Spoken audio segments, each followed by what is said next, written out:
Well, I'd like to thank everybody for coming out today. My name's Smokey Thomas. I'm president of the Ontario Public Service Employees Union. And with me today on my left is Chris Jackal. Chris is a corrections officer by trade, but Chris is also chair of the corrections bargaining team, and we're currently in bargaining with the employer. So we're here today to talk about the crisis in corrections. It's a crisis that's been going on for many, many years, and every day that the crisis does not get addressed, it becomes less safe to be a correctional officer or a correctional staff member in the whole system, because you have all sorts of other disciplines here in Ontario. So tomorrow our communities will be more exposed to violent criminals than they are today.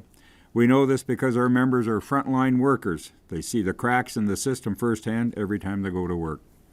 There are more and more cracks, and they're getting bigger and more threatening every day. We can see the cracks in the institutions.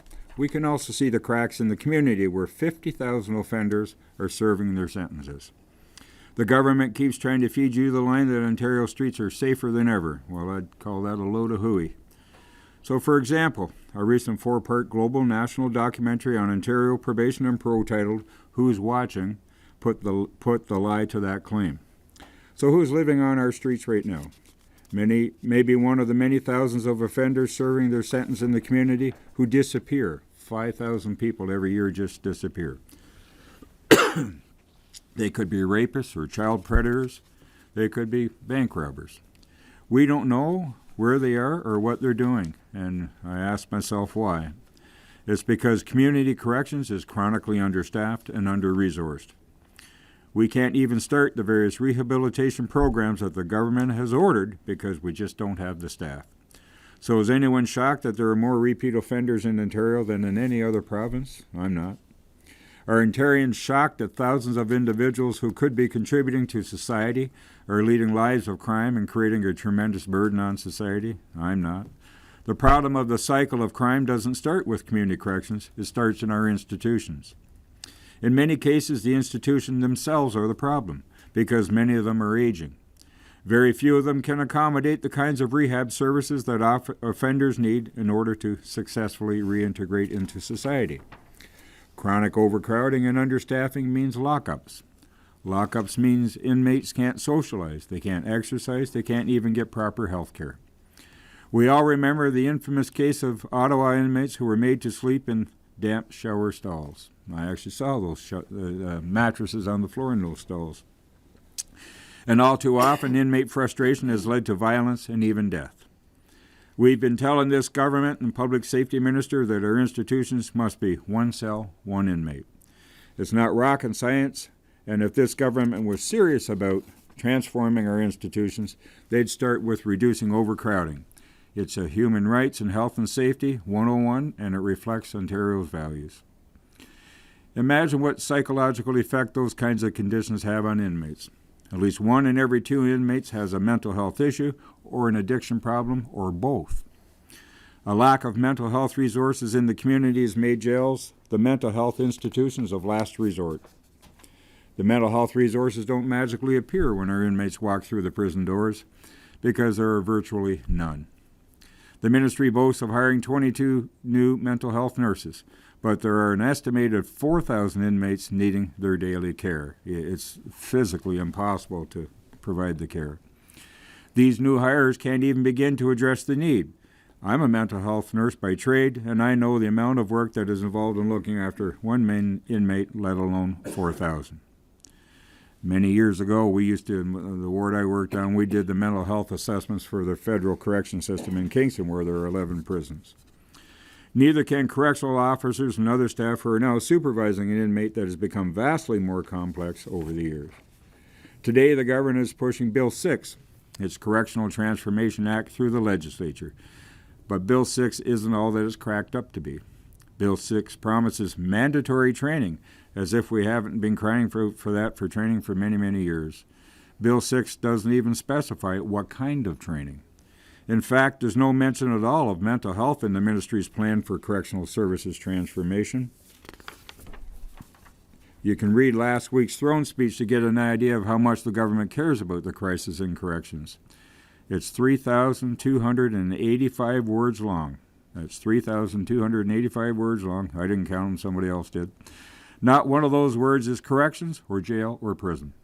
In fact, there was an absolute and ominous silence when it comes to any transformation in our correctional system.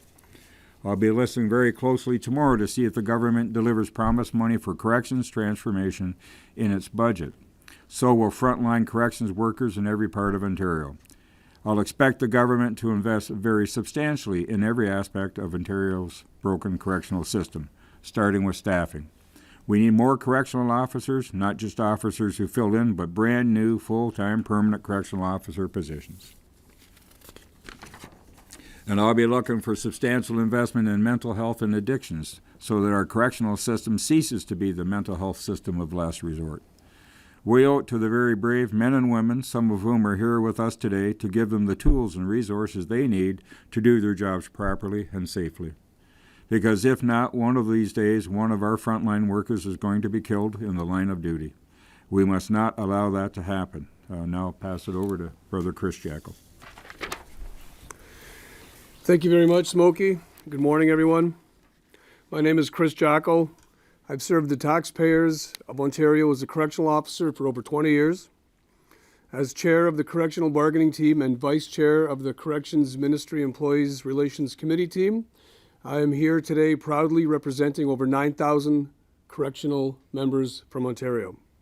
I'd like to welcome all members of the media and also recognize all correctional employees across the province and those on duty today, keeping our institutions and communities safe.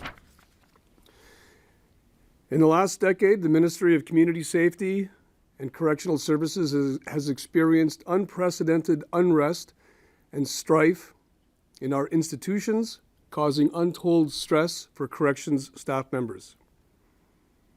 In 2010, there were 321 reported acts of assault against staff. From January to June of 2017 alone, just 6 months, there were 677 reported acts of assault against staff. Based on this, we can project that there will have been about 1,400 assaults on staff in 2017, a figure that has quadrupled in just 7 years. Between 2015 and 2017, there have been 27 riots across Ontario's prison system. To bring these acts of violence into more of a personal perspective, on August 21st, 2017, an inmate involved in an altercation at Central East Correctional Centre drew a ceramic knife and turned and slashed a correctional officer. This officer was cut, requiring 24 stitches. This very same offender later punched a female correctional officer at Central North Correctional Centre on January 21st, 2018. This violent behavior has not solely been directed at correctional officers. For example, recently a correctional nurse was punched in the face while holding a tray of medications and dragged by the hair to the ground.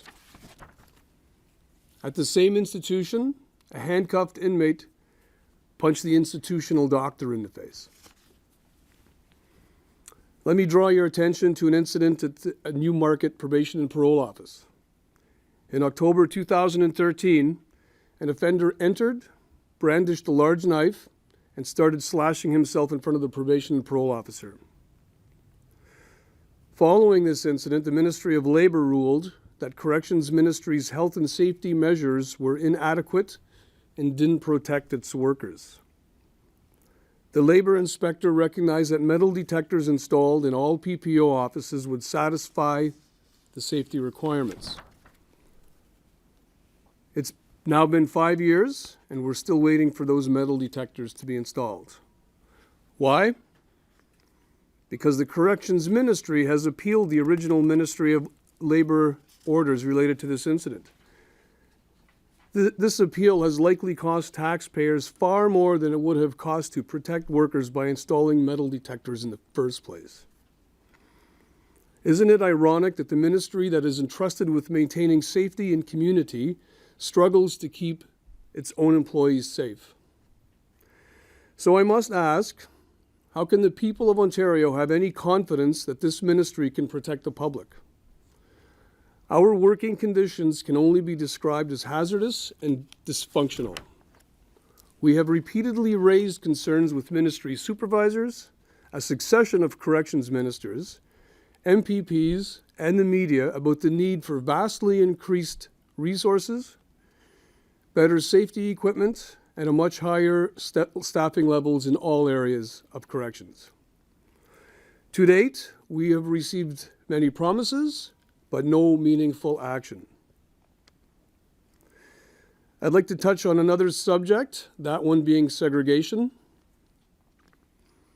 There have been many calls to abolish or strictly limit the use of segregation, but they fail to consider the reality correctional staff face daily in terms of mental health, violence, and a severe lack of resources. It's indisputable that segregating inmates with serious mental health illness is inappropriate. Correctional staff have always agreed that those with a severe mental illness are not suited to a custodial environment, let alone segregation. But the government has given us no effective tools or other viable solutions to deal with these challenges. Offender advocacy groups also condemn the use of segregation for the violent inmate. But again, the government has proposed no practical and safe alternative. And yet the government would have you believe they've gone to great lengths to fix this crisis. This is simply untrue. For example, in March 2016, after a 3-year hiring freeze, the government committed to hiring 2,000 new correctional officers. Here's what the government hasn't told you. These are not additional full-time officers. These are part-time positions. If we're going to fix the crisis, the first and most important step is to increase full-time staffing complements. Let's look at another example. In December 2016, the ministry announced it would hire 239 additional staff, which includes nurses, psychologists, correctional officers, and other staff to ensure inmates have the mental health programming and supports they need. Almost half of these 239 positions are managerial. Additions to an already top-heavy internal bureaucracy that has done nothing to improve service delivery. In reality, the government isn't even keeping up with attrition. On February 20th, Minister Lalonde introduced Bill 195, the Correctional Services Transformation Act.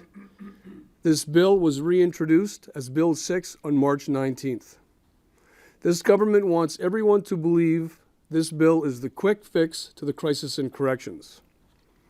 While a revision of the Ministry of Correctional Services Act is overdue, this new legislation will do nothing to address staff safety if not resourced properly. Furthermore, support for staff and staff safety must be this legislation's guiding principle. Anything less will be a recipe for a dismal failure. The ministry's vision statement states, "We value our staff as our most important resource." This couldn't be further from the truth. The fear of harm and the consequences of violence are taking a huge toll on staff and their families. Correctional officers have the highest rates of post-traumatic stress disorder among all first responders. Rates of PTSD in the general public fluctuate between 1% and 2%. Various studies report that among correctional officers, they reach as high as 31%. Probation and parole officers are also suffering from increased occupational stress injuries and trauma. This government must make corrections a funding priority. Our lives are at stake. For years, or decades now, corrections staff have done everything possible to make do with crumbling buildings, troubled inmate populations, and diminishing staff. But we can't do the impossible, and we've reached the impossible. We've seen the remarkable increase in assaults on staff. There's a litany of offenders who violated their probation and parole orders and have committed new crimes in neighborhoods across Ontario. The Corrections Ministry says it is transforming corrections. The guiding principles of this transformation must ensure staff and offender safety, staff empowerment, and staff compensation. Transformation must begin with the collective agreement that recognizes and addresses the complex needs of corrections. The current working conditions of correctional workers and low compensation rates when compared with other Canadian jurisdictions create difficulties recruiting and retaining staff. If the government seeks to attract and retain the best quality candidates, they must improve overall compensation and working conditions. They must invest in staff through coverage for wellness, resiliency training, and psychological services as provided to other first responders. Those closest to the problem are closest to the solution. The dedicated and professional members of the correctional bargaining unit are closest to the solutions. Talk to us. And make the investments needed to fix this crisis in corrections. And with that, I'd like to thank you very much for your time. Any questions? Do you think that correctional officers are a ballot box issue? Well, if they're not, we intend to make them one. I think they're a ballot box issue because all over Ontario, let me back up a little bit. So everything in Ontario, after 15 years of Liberal austerity and Harris years, everything that would prevent criminality and everything that would reduce recidivism and enhance recovery, if you will, has been cut. So hence it's taken 15 years to get to the crisis in corrections where it truly is a crisis. We're not exaggerating in any way, shape, or form. So there's enough other ministries and enough workforce of the workforce that could reduce all this, that are aware of it, that are becoming politically active, that I think it will be a ballot box issue. But again, we intend to make public services, but in particular, corrections a ballot box issue with all three parties. We did the lobby breakfast this morning, went very well. And all three parties say they understand, but we'll see, because this particular group of workers is very, very good at mobilizing and organizing. And I can tell you that they'll be out at all candidate meetings, they'll be asking their questions, they'll be getting in line. So that hence, I think it will become a ballot box issue. Why do you think it wasn't mentioned in the throne speech, corrections? Well, if you think about the throne speech, did you hear anywhere in there public services? I didn't. And I sat and listened to it. I didn't hear public services mentioned anywhere, never mind corrections. So, they talk about caring and they talk about all this kind of stuff, and they're throwing money at health care. Remember when budgets used to be, nobody knew until the finance minister read it and he bought the new shoes that squeaked and all that. All that's gone. It'll all be out by tomorrow. So I applaud money for health care, as long as it goes to frontline workers, lab techs, cleaners, nurses, everybody. I applaud that, she's making it, she should have been, she's out doing an announcement this morning in the education sector. I'm told it's about more supports for students with special needs. That's all great stuff. But what about all the public services that people don't see directly? And corrections would be the classic example. It's hard to garner public support and sympathy for an inmate. But there's somebody's brother, sister, mother, father, loved one, partner. They're all human beings, no matter what they've done. And a lot of the people in jail shouldn't be in jail. But there's this thing, because Harris did a good job at villainizing criminals and all, the society, turning society against each other.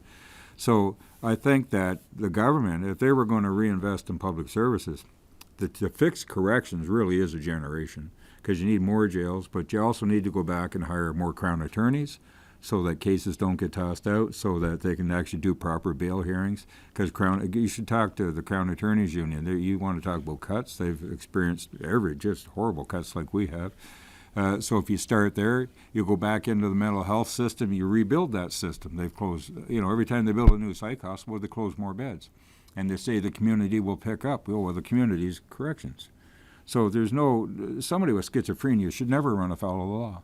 I worked in mental health since 1970, and I've seen the deterioration since 1970 about how, people used to talk about how poor it was back then, but now you're discharged, and if you can hooked up to an ACT team, you'll do well. But guess what? 80% of people discharged from psych hospitals or mental health service of any kind have no follow-up. So all that has, led to the degeneration in society, or deterioration, if you will, of all those systems that would prevent incarceration from doing their job. So it needs. So what I'm looking for in the budget tomorrow is, I'm hoping there'll be money in there. Here's $1 billion for corrections over 3 years, or whatever amount of money. $1 billion would be a good start. Here's money, to hire more labor inspectors. Here's money to replace the ones they cut. Here's money to replace the scientists. This government has cut more than Mike Harris ever cut, and everything. Public Health Ontario was once a robust public system. Walkerton, they created a new public health office, right?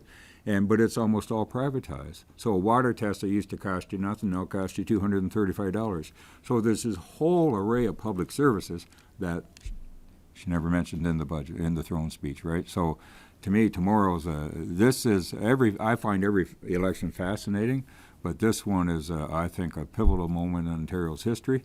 I think all the political lines are blurred. Our members are saying we don't know who to vote for, and I'd say, well, vote for your self-interest. So I guess to bring it back to it, is this more of an issue than just hiring more corrections officers, just improving that labor relationship? It's like a system-wide reform that's needed to make things better? Yes. A key part, though, if you want them to work well, a happy workforce and a safe workforce works much more effectively, right? And getting punched in the face should never be part of your job description. I worked mental health, and for all the years I was in there, before they started cutting the system all up, there were very few assaults. I've been assaulted myself and hurt pretty bad a few times, but I was dealing with someone with a mental illness and I got hurt. But now it's like the norm. And now, like, if you get hurt on the job, they don't come to you and say, "Come on, I want you to go to EAP, and I want you to have somebody talk to you." Back in the day, if you got hurt on the job, somebody came and talked to you and said, "Are you all right?" But now they use it to get rid of you. So this minister talks a good line, and I'll give her her due. She's done more than any other minister has. She's actually toured, she's consulting, she's listening, but she needs money to fix things. If she's going to fix things, she needs money. But the thing we keep saying to her, and Chris keeps saying to her, and the whole corrections team is, you need to improve labor relations. They still have managers that just don't care, and they're just mean people.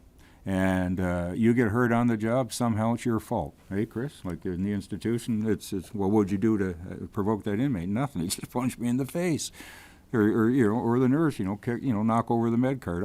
So, yeah, they need to address labor relations. I keep saying that you do that by management training, and you do that by getting rid of some rotten managers, because there are some rotten managers. I mean, they go after our staff, our members for every little thing, and yet they protect bad bosses. And so if they could fix that part, that's just one step along the way of fixing the horribly broken system. So the ballpark is $1 billion over 3 years. You're Oh, saying, no, like, I'm from just, I'm saying. I'm not Yeah. I'm not finished. Yeah. So from building to new hires, new beds in psychiatric facilities within the jail system, is that at least what you would like to see? Oh, That's certainly part of it, but a big part of it too is creating a system, an operating system that works for everybody. And right now, the system does not favor correctional staff whatsoever.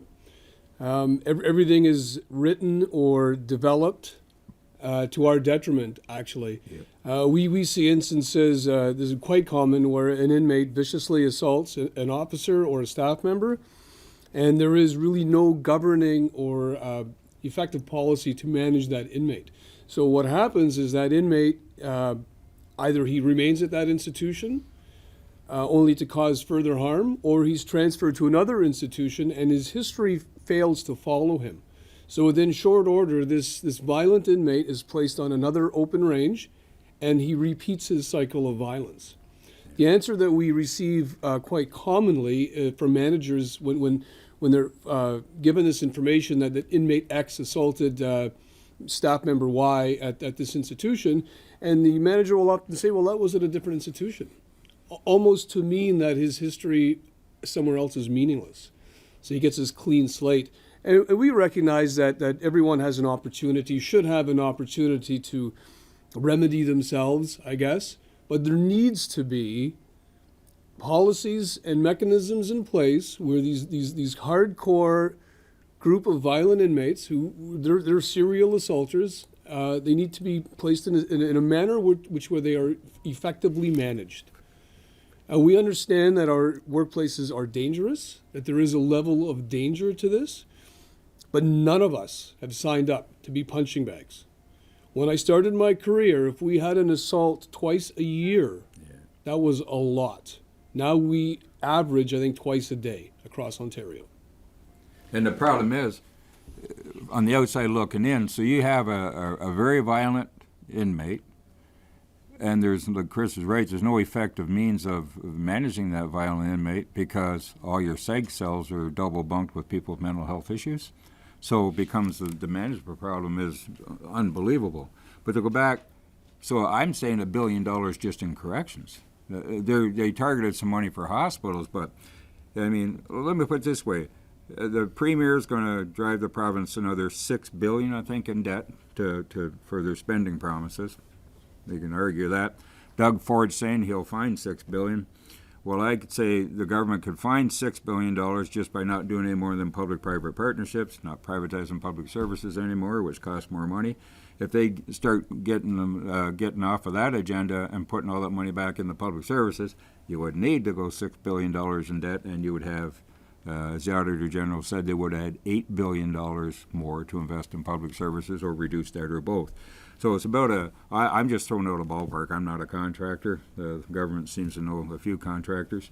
But, if you're going to build some new jails, I mean, it's, from saying we're going to do it to a shovel in the ground is probably 5 years. It's got to go through all, design plan, the build list in the government. So that's why I say it's not a quick fix.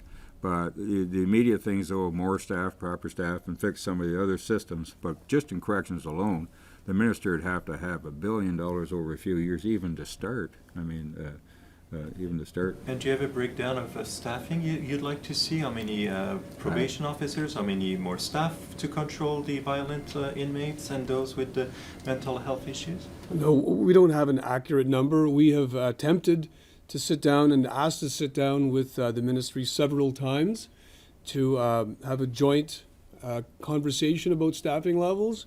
And they've been very, very remiss to discuss that with us. I could say easily for PPOs, easily several hundred across the province, full-time correctional officers. Again, I'm going to take an estimated guess, if not 400 or 500 across the province, new full-time positions. That would be almost immediately, right? They keep training, but people get part-time work. Hey, Chris, we're graduating people, but what's the point in taking something if you're not going to get a full-time job? The whole world's full of precarious work, but this is one place that shouldn't be precarious work in particular. But to get the government to the table, our folks do a great, I've been in lots of meetings with a lot of different ministers with Chris and other people from the division. They do a very, very good job at outlining the issues, and they know the institutions inside out. But a question like staffing there would be so many variables, but at least you could come up with something that in the absence of nothing. Do you know what I mean? But they won't actually engage in the conversations to that level that they would say, all right, we're going to listen to the union because they know if they answer the union's concerns adequately, it's going to cost money, right? So to me, the province is looking. There's going to be a real political budget, but will it do much for the corrections system? Probably not. Will it do much for public services in general outside of schools and hospitals? Probably not. And will we be vocal about it? Absolutely. In the end, the correctional services and mental health in the correctional facilities is not a priority for this government? Oh, I think so. It's a priority, I think, Chris, for everybody. A psychiatric patient should be in a psychiatric hospital, not a jail. I toured enough jails and seen, I worked psychiatry my whole life, and the nurses in the institutions tell me, Smokey, they've hired a few psychiatric nurses per se with that designation, but like 3 or 4 for 5,000 or 6,000 people. Like it's to say you fixed it with not even a Band-Aid, with something that's just like literally it's not even scratching the surface, so to speak. So they need to fix, and that's why I keep saying, like, we're bringing together internally our mental health division and the nursing staff and the care staff from the jails plus the division. So they're going to start to run a joint campaign. They'll roll that out in the fall. But also the government should be doing that too. Keep saying the government. You need ComSoc, Solicitor General, Health, and Corrections at a table. They did a task force at Ottawa Carleton Detention Center, though I thought was a pretty good start. But so I keep saying, why don't you take that model and do it province-wide, like all the jails? In healthcare, they've got this Violence in Healthcare Task Force, which I sit on the steering committee. It's a good start, made good recommendations. Well, why not something similar in corrections, right? So there's things they could do that that would give them some of the answers. I mean, I understand the government plods along. They say it's all evidence-based, all that kind of stuff. All right, then start to do the work that will get you the evidence to make some decisions. So far, they won't even do that, right? I mean, talk a good line, but you're right when you say they talk a good game, but don't deliver. This should be the government's number one mandate, to invest in corrections and mental health within corrections. It really should be, and why it isn't is quite amazing, actually. When you look at some of the inmates that we receive who are suffering severe mental health, we have very little resources to manage them or to treat them. Our mental health workers, I mean, God bless them. They wear their careers and occupations on their sleeves, but they get limited as well. So an investment into corrections, in all facets of corrections, is an investment to other areas of the public service. It becomes an investment into the Ministry of Health by default, because you'll have fewer people accessing health services in the community. It becomes an investment in the Ministry of Education, because you'll have fewer people accessing this when they're released. At the end of the day, barring a very few handful of people, and those of which who end up getting a dangerous offender designation, all these inmates end up getting released. They come back out. They're on the street. So society as a whole needs to make that decision. Do we want to just sort of lock them up and walk away from it? And ultimately society makes that decision, I guess. And if that's if the society wants that, then society needs to be prepared for what they get at the end result is. I'd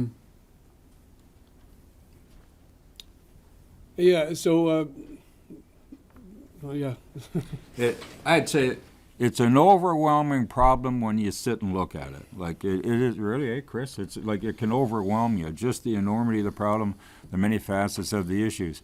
But if you don't start to seriously start it, right? I mean, start it. And that's with some money. That's what they know they need some new jails. They know they need some more jails, right? So why not dedicate the money to that first? They know they need more staff. They know it. They admit it. The minister admits it. They know they need more frontline staff. They know they need more nursing, more social workers. Do you know what I mean? Like, and so why don't they just dedicate some funds to that? While you're doing that, ramping that up, then I would say to them, expand that table and make it a serious table where you're not afraid to hear the hard truth. My folks in the union were always taught to speak the truth to power every time, and they do. I've been with them. So strike that table with people at the table that are decision makers that can go back and advise the minister and other ministers on all the problems, but start that work in a meaningful way. I mean, she's been good. She brought all her, all the local presidents in and stuff like that. Heard from them, but that's one afternoon. It takes. If you look at the college task force right now, I mean, I'm on that central table. So they're taking a real serious look, and they're involving all the stakeholders. And it's a good model for corrections. And it was in the model I put forward that come out of the healthcare task force. So there's models there that work, and it would be a good thing to do, to strike that task force, to look at the system, but other factors that contribute to the problems. And so the college is a bit different because they're looking at other factors by which they can better service communities, right? So it's a bit of the reverse. But the notion of a process where you have people in a room, you have all the broad range of interests represented in the room, that's when you really start to lay the foundation for some meaningful change and some improvements and starting to fix some of the problems. I have a last question maybe, and I don't know if you know the situation outside Ontario, but by comparison, how fair Ontario comparing to other provinces? In comparison to what? Like staffing, money, My understanding is we are probably middle of the pack compared to the other provinces. However, compared to the federal corrections, which would be our comparator, we are significantly behind. And through a lot of legal analysis, it was deemed that federal corrections is our closest equivalent. And it's much better resourced, even though there's problems in the. I live in Kingston, we're prison capital of Canada, so I got a lot of friends working corrections. But they got serious problems too. But even they say, I'd never work in a provincial jail. I would never do it. I don't know how the folks go in there every day do it, being under-resourced and treated the way they are. And this is federal officers saying I'd never work in a provincial jail. So to me, it speaks volumes, right? Oh, thank you very much. Thank Appreciate you. it.